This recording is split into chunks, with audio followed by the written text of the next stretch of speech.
dia, aqui é Raíssa Costa, professora de Biologia das nossas atividades curriculares complementares, que é ali incentivar, né, tem um incentivo do nosso governo do estado, da Secretaria de Educação. É um momento muito importante para que você absorva aí mais alguns conhecimentos. Então eu já convido você a participar dessa aula, pegar aí, né, o teu material, o teu caderno, tua caneta, o teu lápis, anotar tudo que a gente vai falar aqui hoje, porque tudo é muito interessante e vai servir muito para você, viu? A gente vai falar então de um conteúdo chamado conteúdo de origem da vida.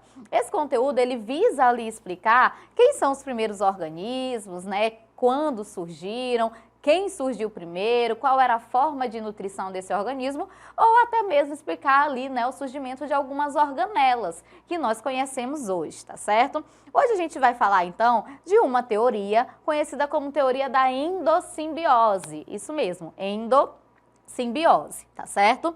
Endossimbiose, gente, vamos pegar aqui e tentar entender o que a palavra, né, significa pra gente, para esclarecer um pouco mais e ficar mais fácil, né, ali da gente esclarecer esse conteúdo. Endo, você sabe, né, que significa então dentro, vamos colocar aqui, e simbiose, gente, significa uma relação que é harmônica, ou seja, uma relação que ela é boa para os indivíduos que participam dela. Então, endossimbiose trata-se então de uma relação harmônica que ocorre dentro da célula, tá? Foi proposta então por uma cientista, uma microbiologista chamada de Lynn Margulis, né, americana.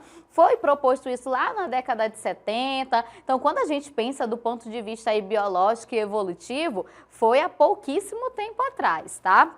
E visa falar e esclarecer pra gente qual a origem das mitocôndrias e dos cloroplastos, que são duas organelas muito importantes, duas organelas que participam de vários processos, né, da bioenergética, organelas que participam de processos de metabolismo, tá certo? Então, o que acontece? Acredita-se que as mitocôndrias e os cloroplastos eram ali procariontes primitivos, ou seja, semelhantes ali a bactérias que viviam, né, ali no mar primitivo. A gente acredita, portanto, que essas duas organelas, elas viviam sozinhas, né, ali no mar primitivo e tinham suas atividades independentes. O que aconteceu? Eu coloquei aqui para você um esqueminha do quadro para a gente tentar, né, ali entender de uma maneira melhor. Então a gente começa com essa célula aqui inicial, que é uma célula, né, ali primitiva, aquela célula mais simples, né, que a gente vai denominar de uma célula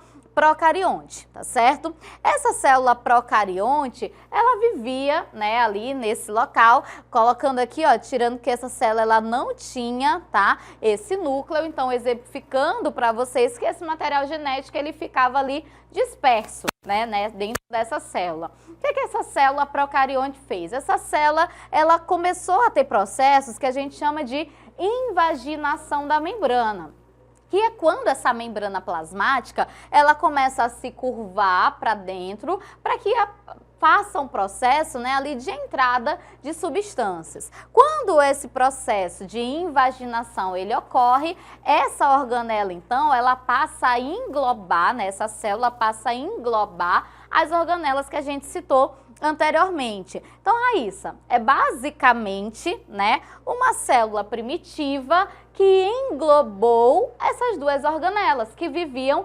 sozinhas ali no ambiente, tá certo?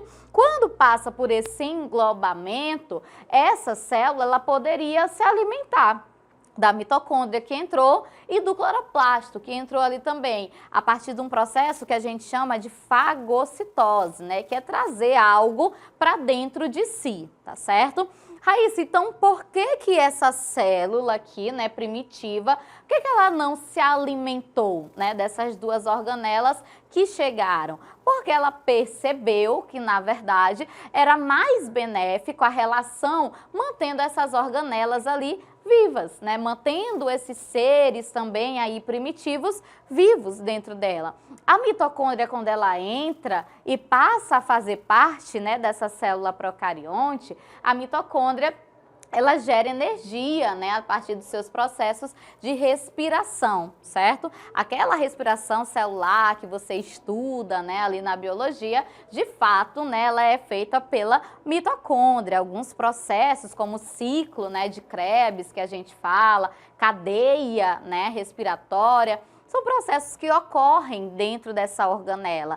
E essa organela, no fim desse processo, acaba gerando energia. Então, é mais benéfico, pensa aí, você se alimentar dessa mitocôndria ou você deixar ela dentro de ti produzindo energia para você? Exatamente, é mais benéfico você deixar ela lá paradinha, produzindo energia para ti. Acredita-se então que foi isso que aconteceu. E a mesma coisa, né, basicamente a mesma explicação para os cloroplastos. Na verdade, nesse momento em que se traz o cloroplasto para dentro dessa célula, o cloroplasto, então, ele tem essa funcionalidade, né, ele consegue fazer o processo de produção do próprio alimento, né? Então, quando você traz, né, o cloroplasto para dentro de você e ele consegue produzir alimento para esse indivíduo, é mais benéfico deixar ele por ali do que utilizá-lo, né, ali como nutrição, tá bom? Então, basicamente, a história, né, da endossimbiose é essa, o englobamento de organelas que viviam sozinhas. E quando viviam sozinhas e independentes, elas não eram caracterizadas como organelas, eram caracterizadas como seres procariontes também, tá certo? Lembra que organela significa ali um pequeno órgão, né, que está dentro da tua célula. Então, a partir do momento, né, que quando eles não estavam ainda dentro dessa célula, eram considerados seres independentes, tá certo? Quando a célula engloba esses organismos, a gente passa, então, a tê-los, né, como organelas funcionando ali dentro, tá certo? Aí, o que que a gente utiliza para justificar que de fato isso tenha acontecido? Eu não posso achar que só porque a mitocôndria e o cloroplasto, né, são duas estruturas aí, né, com muitas funções, que eles viviam sozinhos, né? Você pode ali ter uma importância muito grande, mas não conseguir fazer tudo sozinho. E na verdade a gente observa que sim, eles têm muitas características que faz ali a gente pensar e confirmar que eles podem ter tido ali uma vida independente em algum momento. Então, quais são as nossas evidências? Eu elenquei aqui algumas, tá? Para que vocês vejam junto comigo e a gente consiga então, né, justificar o porquê que essa teoria, né, ela vem aí com tanta força como uma das últimas explicações, né, para o surgimento de algo. Então a gente tem que pensar também, né, você aí enquanto aluno, eu aqui enquanto professora, que é muito difícil a gente pensar em algo novo, né? É muito difícil hoje a gente pensar numa justificativa, né, num motivo, numa evidência para algo que está ocorrendo. Basicamente, alguém já pensou isso por nós, né? Então, nós já estudamos tudo já muito pronto. É muito difícil hoje a gente criar uma nova teoria da evolução, criar uma nova teoria de origem da vida, né? Pensar no que antes nunca ninguém pensou não é fácil, né? Então, por isso, né, que essa teoria da endossimbiose, ela chega, né, aí com muitas justificativas para que as pessoas que estão ali também recebendo essa informação possam, né, aceitar ali de uma maneira mais concreta, né? Se você tem uma ideia e não comprova ela de fato, ela não pode ser entendida, né, ali como um fato científico. A gente tem que ter provas, né? A gente tem que ter justificativa, tem que ter evidências desse processo. Então, a gente traz aqui, né, algumas evidências para provar, né, ali para todo mundo que de fato a mitocôndria e o cloroplasto podem sim, né, ter sido aí semelhantes às bactérias primitivas, tá? A primeira coisa é o tamanho. Essas duas organelas, elas têm basicamente o mesmo tamanho que uma bactéria, perdão. Então, o que acontece? Quando a gente compara, né, esses organismos, né, a bactéria e essas duas organelas, eles têm ali, né, o mesmo tamanho. Isso é uma justificativa. É óbvio que não é a única, né? Depois a gente vem para a característica do DNA, do material genético. Esse material genético, para esses organismos que eu estou citando, né, para essas organelas que eu estou citando, ele é circular, e aí eu tenho certeza, né, que quando a gente passa pelo conteúdo ali de bactéria, você, né, escuta que a bactéria, né, ela tem o cromossomo circular. E essas duas organelas também, né, tem o seu material genético ali circular. E só de eu falar para você, né, que essas duas organelas possuem material genético, isso já é também uma evidência. Então, dentro da tua célula, por exemplo, eu posso encontrar material genético no teu núcleo, certo? E eu posso encontrar material genético na tua mitocôndria, que inclusive lá em genética a gente estuda que esse material genético mitocondrial a gente só recebe da nossa mãe, né? Os homens não conseguem passar adiante. Não significa que eles não tenham, só significa que eles não conseguem passar através do seu gameta. Então, todo mundo aí só tem mitocôndria, DNA mitocondrial da sua mãe, tá certo? Outra coisa que a gente pode colocar aqui também é o processo de autoduplicação. Então, as mitocôndrias, elas conseguem, né, ali se duplicar, né, se autoduplicar. E você pode pensar, se a mitocôndria vivia, né, ali sozinha em algum momento, esse processo de autoduplicação, na verdade, era a reprodução dela, né? Então, é mais uma justificativa aí para corroborar com a nossa ideia, tá? A síntese proteica. A gente entende, né, na biologia que todos os organismos vivos, eles sintetizam proteína, tá certo? A mitocôndria e o cloroplasto também conseguem fazer a produção das suas próprias proteínas, tá? O processo aqui, né, de dupla membrana. Então, quando a gente vai analisar a mitocôndria, ela tem duas membranas. Uma primeira, né, que é aquela dela mesma, e a segunda, ó, que resultou desse processo aqui de invaginação, tá? De englobamento. Quando ela entrou nessa célula, foi englobada, ela recebeu uma segunda camada, tá certo? Uma dupla membrana. E por último, né, o metabolismo. Então, sendo, né, a mitocôndria uma organela que ajuda na produção de energia, sim, né, ela poderia ali viver sozinha em algum momento. Sendo o cloroplasto uma organela que produz seu próprio alimento, também é uma justificativa de que poderiam, né, ter sido ali, né, organismos primitivos que viviam de forma independente. Basicamente, gente, a teoria da endossimbiose, ela existe para explicar para a gente, né, a origem, né, dessas duas organelas que são tão importantes para os organismos que as têm, tá certo? Então, eu vou convidar você para responder algumas questões comigo e fixar de fato esse conteúdo aí, tirando qualquer dúvida que ainda pode ter ficado pra gente, tá? Então, leia aqui comigo essa questão para que a gente analise, né, ali o que pode ser trazido pra gente numa questão de vestibular, por exemplo. A teoria mais aceita sobre a origem das mitocôndrias é a de que elas são derivadas de organismos procariontes que viviam no citoplasma de outras células.